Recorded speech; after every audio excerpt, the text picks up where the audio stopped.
Bienvenue dans la vidéo la plus importante de l'année sur cette chaîne. L'année dernière, on a... Eh viens, on va à Pripyat. Pripyat. Genre Tchernobyl? Oui, j'ai toujours rêvé d'y aller, moi, là-bas. Qu'est-ce que tu veux qu'on trouve sur place? C'est l'endroit le plus radioactif au monde. Mais est-ce que t'es sûr que c'est l'endroit le plus radioactif au monde? Salut Internet. Et si on vérifiait ça?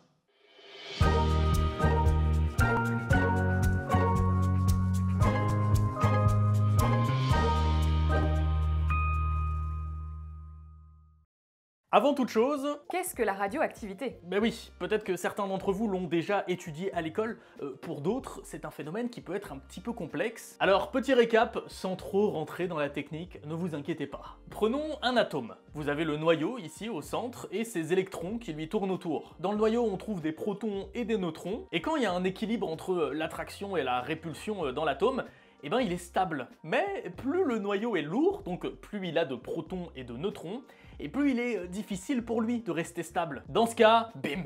Éjection de particules pour gagner en stabilité. Ça crée de l'énergie sous forme de rayonnement, et cette réaction, c'est ce qu'on appelle la radioactivité. Mais la radioactivité, ça fait quoi sur le corps? Comment on fait pour éviter d'en mourir?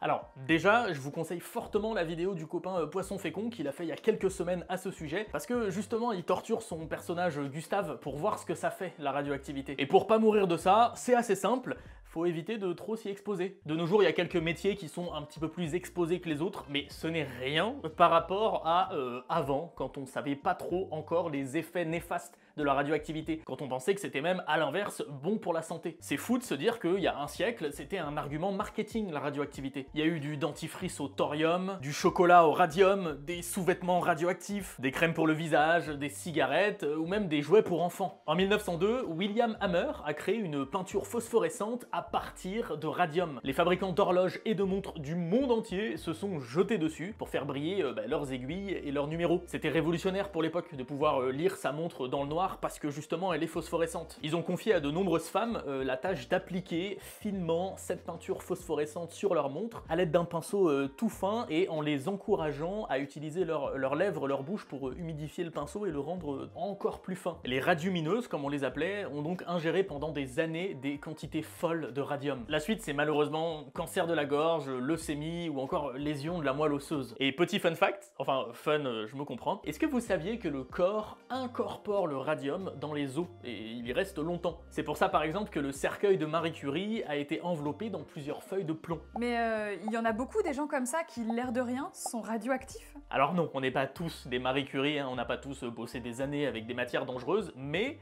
oui, nous sommes tous radioactifs. Même toi, là, qui fais non de la tête derrière ton écran. Ton corps a une activité, en moyenne, de 8000 becquerels. Et wow, premier mot compliqué de la vidéo, promis, il y en a que 2. Le becquerel, donc, c'est une unité de mesure de la radioactivité. En gros, ça te dit combien il y a de désintégration par seconde dans un bloc de matière. Donc ouais, chaque seconde, il y a environ 8000 désintégrations dans un corps humain. Je sais pas trop quoi penser de cette stat. Le deuxième mot compliqué de cette vidéo, c'est le sievert, et c'est surtout celui-là qui nous intéresse. Pareil, c'est une unité de mesure de la radioactivité, mais qui, cette fois-ci, te dit l'inverse. Quelle dose de radioactivité, toi, tu reçois? Pour que tu vois un petit peu l'ordre de grandeur, sache qu'en moyenne, en France, on se prend 2,4 millisieverts par personne et par an. Ça vient de notre environnement, hein, principalement du sol, du ciel, des radios qu'on peut faire à l'hôpital par exemple. On estime que ça commence à pas devenir très cool pour le corps à partir de 100 millisieverts par an. Dans ce cas-là, l'ADN mute, la personne peut développer avec le temps tout un tas de cancers, il peut y avoir des problèmes cardiovasculaires, des soucis au niveau de la cataracte ou même comme les radiumineuses,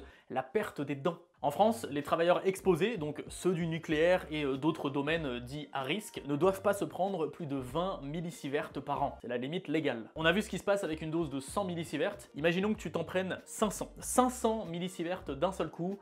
Bon bah là c'est le cancer dans l'année. Hein. À 1 sievert, ça part totalement en cacahuète. Nausées, diarrhée, hémorragie. Une personne sur 2 mourra dans l'année. 4 sieverts, les radiations causent des brûlures de la peau, la destruction du système nerveux, de la moelle osseuse, de la paroi digestive. 6 sieverts, la mort est rapide. Ok, maintenant que vous voyez un petit peu mieux ce que c'est la radioactivité, ce que ça fait, la question c'est... C'est quoi l'endroit le plus radioactif au monde où vraiment t'as pas envie de mettre les pieds? Et puis d'ailleurs, c'est quoi les métiers à éviter si on veut prendre le moins de risques? Je vous vois venir. Vous allez me parler de centrales nucléaires, de réacteurs et donc de travailleurs du nucléaire. C'est clairement pas les lieux les plus craignos de la planète. Déjà, plongeons sous l'océan. Alors, sous l'océan, pas de courbouillon, pas de soupe de poisson, pas de marmiton, mais de la radioactivité. Et ouais, certaines zones des grands fonds marins sont hautement radioactifs par notre faute. Ceci est un sous-marin nucléaire. On en dénombre une quarantaine qui sont lanceurs d'engins, et il en existe des centaines qui, s'ils sont pas capables de lancer des têtes nucléaires, fonctionnent quand même grâce à la propulsion nucléaire. Et c'est la même pour un certain nombre de navires militaires d'ailleurs. Et évidemment, parfois, ça merde. Il y a des accidents, des fuites radioactives. Sauf que, classé militaire les amis, on n'en entend pas souvent parler. Le K-278 Komsomolets par exemple est un sous-marin nucléaire soviétique qui a coulé le 7 avril 1989 au large des côtes de la Norvège. 120 mètres de long, 11 mètres de haut, 1700 mètres de profondeur, impossible à ramener à la surface. Et pourtant, son réacteur contenait, mine de rien, 1,5 tonne d'uranium enrichi, plus des torpilles nucléaires aux têtes pleines de plutonium. Comme on craignait que la dégradation de tout ça provoque l'arrêt total de la pêche en mer norvégienne pendant, genre les 10 prochains siècles, et ben ils ont tout fait pour essayer de le sauver à coup de tentatives d'étanchéisation, mais non. Ça n'a pas fonctionné. 30 ans après, les taux de radiation mesurés y étaient encore 800 000 fois plus élevés que ceux qu'on trouve normalement en mer de Norvège. Et c'est vraiment un exemple parmi tant d'autres. À ça, il faut ajouter toutes les bombes et missiles nucléaires perdus, dont il est impossible d'estimer le nombre. Apparemment, ce seraient les États-Unis qui auraient perdu le plus de bombes nucléaires.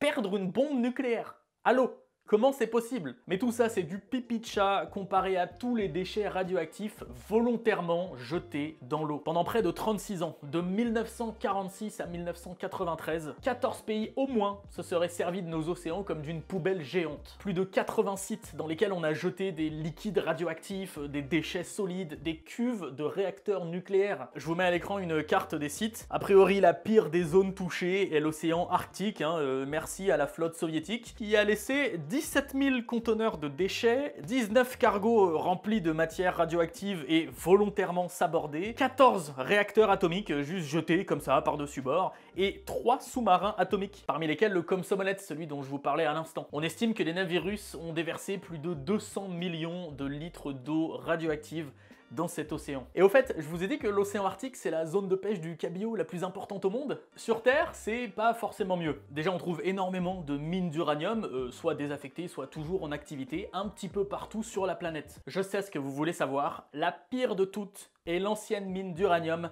de Mailu-So'u, au Kirghizistan. En 1968, à sa fermeture, les autorités ont bien bossé pour protéger, pour mettre à l'abri tous les déchets radioactifs. Ils les ont laissés sur place. Voilà, ils ont mis un petit peu de terre par-dessus et ils sont partis. Ce qui fait qu'il n'a suffi que de quelques inondations pour que des tonnes et des tonnes de déchets radioactifs se déversent dans la rivière de Mailu-So'u. Et des lieux comme ça, liés à des activités humaines actuelles ou passées et qui sont toujours radioactifs, il y en a des tas sur Terre. Le combinat chimique de Sibérie, par exemple, qui produit des armes nucléaires et qui stocke des milliers de tonnes de déchets nucléaires. Il y a aussi le complexe nucléaire de Hanford au nord-ouest des États-Unis où sont stockés un tiers des déchets du pays. Et évidemment, il y a Fukushima, évidemment, il y a Tchernobyl, plus particulièrement le sous-sol de l'hôpital de Pripyat où ont été jetés tous les vêtements des premiers pompiers qui sont intervenus le jour de la catastrophe. Cet endroit, ce sous-sol, est encore complètement radioactif. Je vous laisse aller voir sur YouTube, il y a plein de vidéos de mecs qui y vont avec des compteurs pour mesurer la radioactivité, c'est vraiment un truc de fou. En France, l'un des lieux radioactifs les plus célèbres, c'est le fort d'Aubervilliers.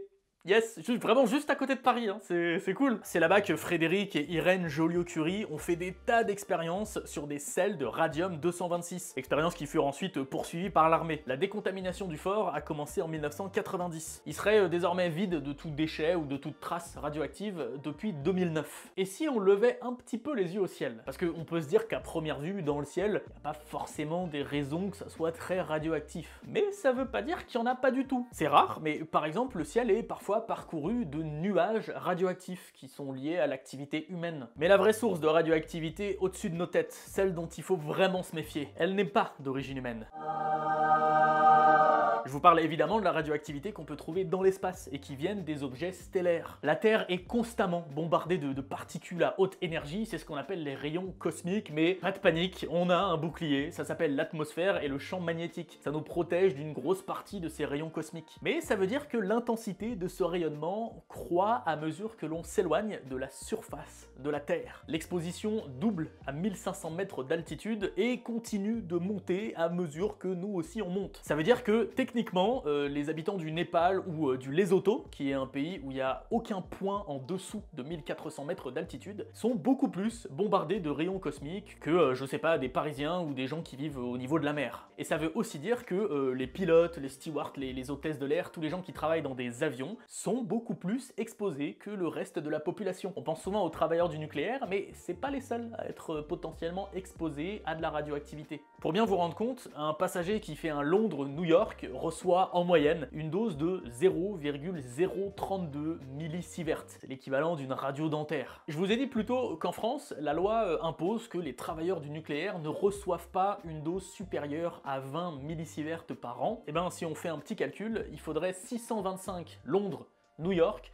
pour qu'une hôtesse de l'air atteigne ce palier. Après, faire 625 Londres-New York dans une année, ça me paraît compliqué, surtout en 2020 d'ailleurs. Et encore, ils sont pas dans l'espace. Lors d'un voyage spatial, un astronaute reçoit un petit peu moins de 1 millisievert par jour. Il atteint la limite des 20 millisieverts en 4 semaines. Thomas Pesquet, il est resté 196 jours en orbite. Il a reçu 7 fois la dose légale maximale d'un employé du secteur nucléaire. Et presque 60 fois ce qu'un humain lambda reçoit par an. Comme quoi, il y a vraiment des métiers plus à risque que d'autres. Si par le plus grand des hasards, un astronaute est en train de regarder cette vidéo, alors déjà, manifeste-toi en commentaire, franchement c'est cool, c'est rare comme opportunité, mais surtout, tu dois te sentir bien seul. Je comprends que ça soit pas très concret pour le reste d'entre vous. Par contre, parmi vous, il y a certainement beaucoup de fumeurs. Et oui, je pense que vous voyez très bien où je veux en venir. À cause de l'engrais utilisé pour les plantations de tabac, on retrouve dans les cigarettes des traces de polonium-210. Bingo, c'est radioactif. Tu te souviens, je te remets les chiffres, 2,4 millisieverts pour des personnes lambda, hein, toi, moi, 20 millisieverts